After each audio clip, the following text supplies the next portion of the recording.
Coming into the spring, Kody Clemens wasn't really somebody you were expecting to be, a major contributor for the Twins. But over the last month or so, that's really started to change, and it's getting hard to ignore what he's doing because through 31 spring at bats entering Friday's game, Clemens is hitting 290 with a 343 on base percentage, and he struck out just 3 times. That alone stands out. But when you pair it with 4 extra base hits and even a couple stolen bases, you're seeing a really well-rounded offensive performance. Now, typically, when you see a small spring sample like that, the first thing you want to naturally do is dig a little deeper because a lot of times the surface level numbers look good, but the underlying data tells a completely different story.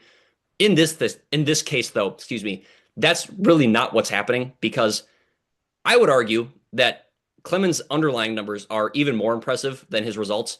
His average exit velocity this spring is sitting at 94 miles an hour. And yes, that is a very small sample size, just 29 balls put in play, but that is an elite mark. To put that into perspective, a 94 mile an hour average exit velocity would have put him in the 99th percentile across all major league hitters last season. And it does not stop there either because his hard hit rate this spring is north of 50%, which lines up perfectly with what the exit velocity is telling you. He is consistently squaring the ball up. So now you're looking at a hitter who is not only producing in a big way, but doing so with very legitimate contact quality. And when you combine that with the fact that he's barely striking out, it starts to paint a pretty interesting picture because that's the kind of profile of, an everyday player. And that's where things start to get a little more intriguing when you zoom out and look at the roster. We've already seen Luke Keeschel get some reps out in left field this spring. Now, that could just be experimentation and, Derek Shelton wanting to see what he's got. But it also makes you wonder if there's something else going on and there's another reason for that because Clemens, of course, spent a good amount of time last year at second base.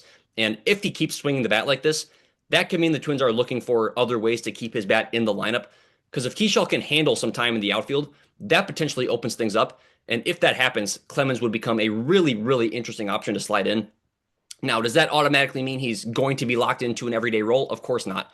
We've certainly seen, strong springs very quickly fade out. But at the same time, this is not just some random hot streak. Clemens was one of the Twins' top performers last year in terms of power. And that's really what this is. I mean, Kody Clemens is forcing the Twins to make a tough decision because if this trend continues over the next few weeks, it is going to be really difficult to justify keeping his bat out of the lineup, especially when you consider the flexibility he brings defensively. So this is definitely something to keep an eye on with opening day less than a week away at this point. Because if, and it is an if his performance holds, there is a very real chance that Kody Clemens carves out a meaningful and potentially everyday role for this Twins team. But I think that's all I've got. Thank you guys so much for tuning in. Please be sure to like the video and subscribe to the channel for daily Twins news and updates. But until next time, I'm Sam Calder, and I'm out.